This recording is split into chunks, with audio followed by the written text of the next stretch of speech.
So you've probably seen a warlock do this. Or maybe you've seen one summon a wall of kill balls from Halo 3 custom games. Or maybe you figured out how overpowered Well was when you were looking through the LFG server only to find looking for 3 Wellocks lament your kick. Well, don't worry, cause in this episode of Destiny Deconstructed, we're going to be covering one of the most popular and powerful builds in the game, Sunbracers Warlock. Now you may be asking yourself a simple question.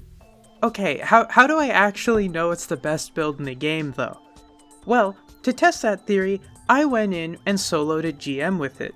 Now, I'm not actually that good of a player, I just do a lot of buildcrafting and play the game a lot. So if I can solo a GM with this build, anyone can.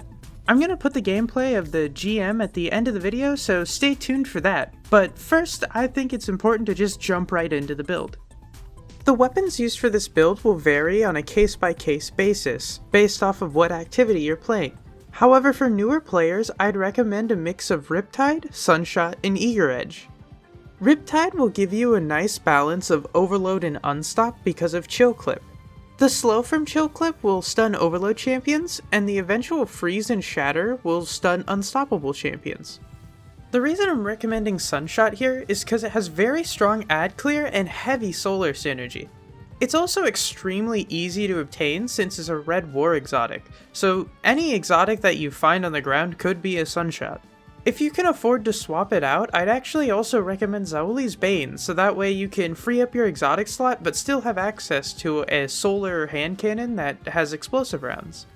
An Eager Edge Sword is kind of just the default heavy since you're going to be outputting so much damage with your grenades with this build that you might as well just be using your heavy for movement tech. Basically, if you're not going against a raid or dungeon boss, or you're also just in low-end content in general, I'd recommend Eager Edge as it allows you to well skate so you can fling yourself across the map super quickly. Again, the weapons for this build are mainly going to be personal preference and situation dependent, but with some basic suggestions covered, let's move on to the subclasses. Now I covered Well of Radiance pretty in depth in my recovery guide, but basically it heals you and your whole team and gives you all 25% bonus damage to your weapons. This doesn't stack with Radiant, it just overrides it.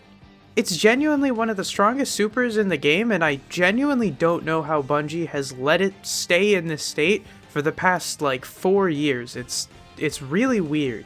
However, in Final Shape we are getting that new super, Song of Flame, so maybe that'll shake things up, but for now, Well of Radiance is still the king of supers. For the class ability, we're using Phoenix Dive here. I'm going to be going over the gameplay loop for Phoenix Dive in a bit, so it'll make more sense then, but for right now, just know that we're using this as a way to get Restoration ×2 without sacrificing our grenade slot. Now pretty much everyone uses Burst Glide here, and the reason why is because the initial boost in movement is actually so useful for so many different movement techs.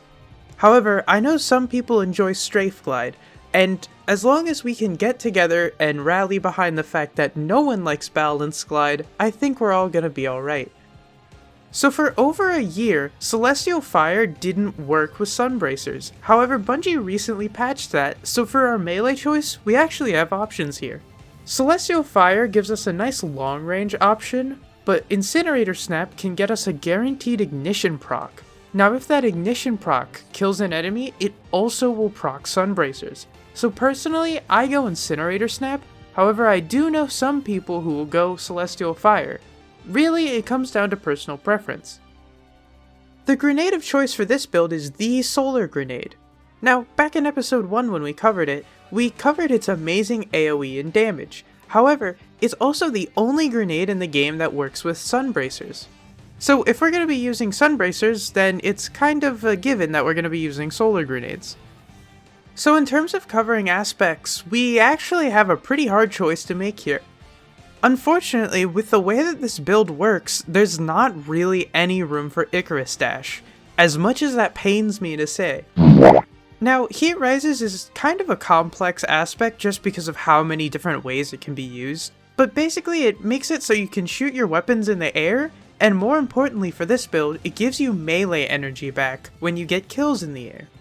On top of that, you can eat your grenade to get Heat Rises.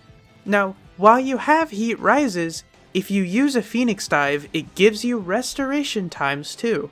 Now if you use both of these in combination with Ember of Empyrean, you can actually extend this restoration to essentially get constant regen. In other words, Phoenix Dive plus Heat Rises plus Empyrean is a solar version of Devour. This regen is so strong, you're essentially just a walking well of radiance. It's kind of the main reason why you're allowed to survive in such high-end difficulties. As you can see on screen right now, I'm in the middle of Master Crota and I'm just face tanking all of the ads because Heat Rises and Restoration are just going crazy. So if Heat Rises is giving us a ton of passives, giving us melee energy back so we can keep Sunbracers procced, and on top of that, allowing us to access Restoration ×2, then what is Touch of Flame giving us that is so strong that we're gonna be sacrificing Icarus Dash? So we covered it pretty in depth last episode, but Touch of Flame buffs your solar grenades pretty heavily. It makes them last 2 seconds longer, and on top of that, they send out these little blobs of lava that actually deal quite a bit of damage. Now the big reason why we're using Touch of Flame is because it actually stacks with the passive buffs that Sunbracers also give to solar grenades. But before we cover Sunbracers, let's wrap up the subclass and finish off with the fragments. First up is Ember of Searing, which gives us 10 recov, a little bit of melee energy whenever we defeat a scorched combatant, and it gives us grenade energy through the use of fire sprites. Next up is Ember of Torches. This gives us less grenade regen in the form of -10 discipline, but it gives us radiant for anti-barrier and 25% increased damage on our weapons. With how much we're already going to be meleeing in this build, Torches makes our weapons just deal more damage for free essentially. Ember of Ashes increases your Scorch output. This applies to your grenades, weapons, and melee. Basically, the more Scorch that we can apply, the more damage we're doing and the more Ignite procs we're dealing. All around, Ember of Ashes is just more damage. Ember of Empyrean extends the duration of Radiant and Restoration on solar kills. This means any grenade kill, melee kill, or solar weapon kill is gonna extend the duration of our damage buff and our healing. In a way, this almost acts like a solar version of Devour, where you're constantly chewing through enemies so that way you can deal more damage and heal more. I actually think it's worth the -10 recovery, even if it prevents you from hitting the cap of 100. So with our subclass and weapons covered, I think it's a good time to move on to our armor selection. So first off, let's talk about our exotic armor, which for this build is going to be Sunbracers. Now, this is the core of our build, so how does this work exactly? Now the first thing to note about Sunbracers is it only works with the solar grenade. Other solar elemented grenades don't work with it, only the one that looks like a kill ball from Halo 3. Now Sunbracers actually passively enhance the solar grenade. It increases the duration by 4 seconds and gives it intrinsic fastball. Both of these passive buffs actually stack with the buffs given by Touch of Flame, meaning that your solar grenades can shoot out blobs of lava, have fastball, and last a whole 10 seconds. For reference, 10 seconds is longer than a fully enhanced vortex grenade, so that's actually a really long time, considering you don't have to overcharge it at all. Now that's just the passive portion of Sunbracers. If you get a powered melee kill, you'll get the buff Sunbracers Ready. Sunbracers Ready essentially acts as a countdown before Sunbracers' actual effect goes off. If you throw a grenade during Sunbracers Ready, it will activate the Sunbracers buff. This buff gives you 20,000% increased grenade regeneration for 5 seconds. Basically, for 5 seconds you just have infinite grenades. Now, the big limiting factor here is the grenade throwing animation is 1 second long. This means that you essentially just get 5 free grenades. However, 5 free enhanced solar grenades is a little strong, especially when you consider that you can combo it with Heat Rises and just jump in the air to get your melee back. Now, it should be noted that visually speaking, it shows a 4-second buff. However, the 0th second counts as a full second, so even though it says 4, it's 4 plus 0, so 5, because Destiny math really just makes sense. In terms of the armor stats that you're going to want to go for, I'd suggest prioritizing resilience, strength, and recovery. This is because resilience gives you base damage resist and makes your well stronger. Strength is going to allow you to spam more melees, which means more grenades, because that makes sense. And recovery is just generally a good stat and is going to give you your phoenix dive back faster. Intellect and discipline both have low priority, but I'd recommend keeping at least 30, so that way you stay at the base cooldown and don't go lower than that. And finally, mobility is going to be your lowest priority stat, since it doesn't provide any giant benefits in PvE, unfortunately. So with that being said, let's move on to armor mods. So for the helmet, you're going to want harmonic siphon so your solar weapon can generate orbs, ashes to assets so you can get your super back faster through your grenade usage, and a siphon of your choice depending on what your other weapons are. For the arms, I went firepower so that way our solar grenades can generate a ton of orbs for us, bolstering detonation so that way we can get our phoenix dive back even faster, and harmonic loader because Zauli's Bane's reload animation sucks and I hate it and I just want it to be over as fast as possible. For our chest piece, I usually start off with concussive dampener and then harmonic resistance since there's usually a plethora of solar damage throughout the game. And then I'll do an elemental resistance based off of whatever the threat is in a given activity. For example, when facing Crota, I'd use an arc elemental resist to reduce the amount of damage that Crota deals and also the boomer knights. For the legs, I use Orb of Restoration to get my abilities back faster, recuperation because the heal on orbs is extremely strong in high-end content, and an elemental surge so that way I can still output a decent amount of damage even if I mess up my Sunbracers combo. Using time dilation on the bond, we can make this elemental surge last even longer. On top of that, you can throw out an outreach so that way you can get the melee back faster to spam out more grenades. Finally, I top it off with proximity ward because as it turns out, making sure you get a finisher done in high-end content is so important. Okay, so let's summarize the build. First off, our solar grenades are insane. They now last 10 seconds, constantly apply a ton of scorch to enemies, and then, on top of that, they also shoot out blobs of lava at people. Every time we get a melee kill, we get 5 of these things for free that we could just chuck out wherever.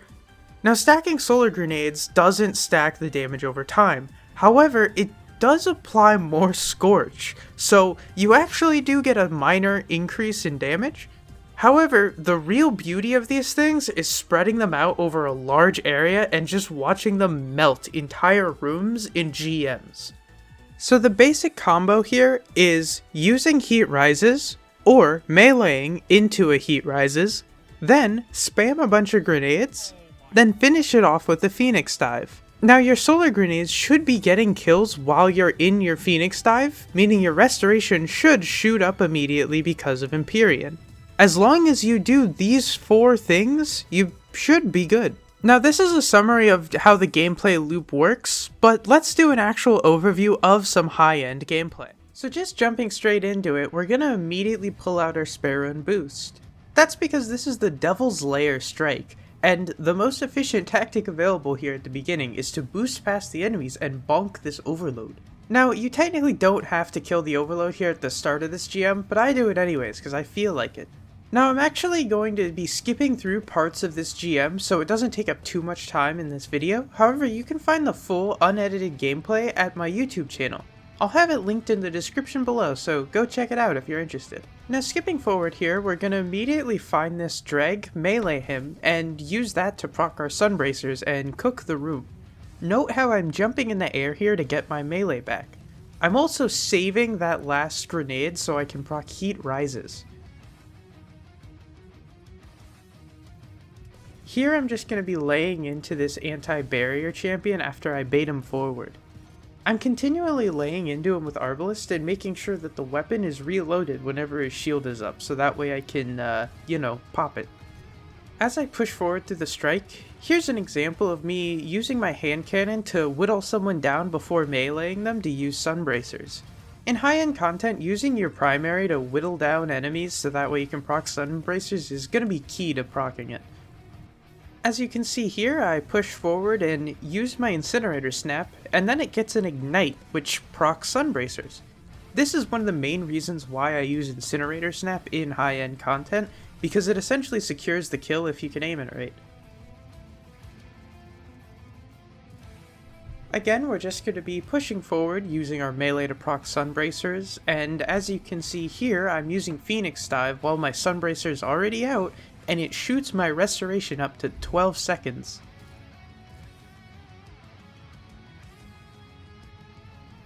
After pushing forward a bit more, we can find this AB servitor.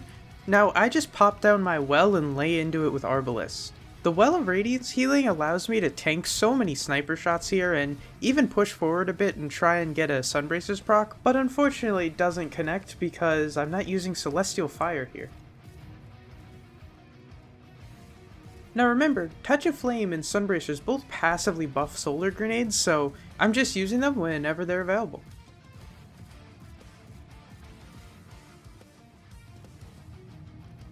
Here's another example showing just how much damage you can output with Sunbracers, and then an enemy walks close, we get that guaranteed ignite proc, and then we dish out more Sunbracers damage.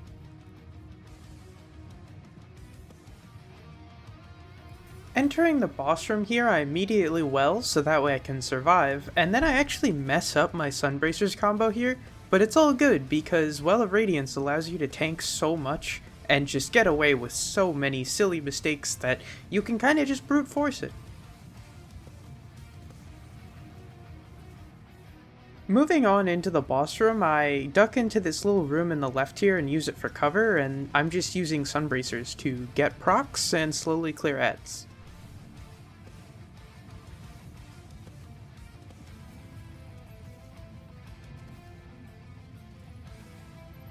And of course by the very end, I throw this solar nade, and then I'm trying to get this guy low so I can proc Sunbracers off of him, but funnily enough, the solar grenade is actually so strong, it's just killing the boss in the background. So it just gives me the GM for free. This build is utterly broken. Thank you all so much for watching this episode of Destiny Deconstructed. Hopefully you've enjoyed my breakdown of one of the strongest builds in the game. I realize my channel doesn't actually have any Destiny 2 build guides on it, so I figured this would be a nice blend between my usual meta deconstructing guides and a normal build guide on YouTube, so let me know how you liked it. Make sure to like, comment, subscribe, and do all the other algorithm stuff. If this video gets 3 likes, then my next video will be on how to well skate or something, I don't know, bottom text.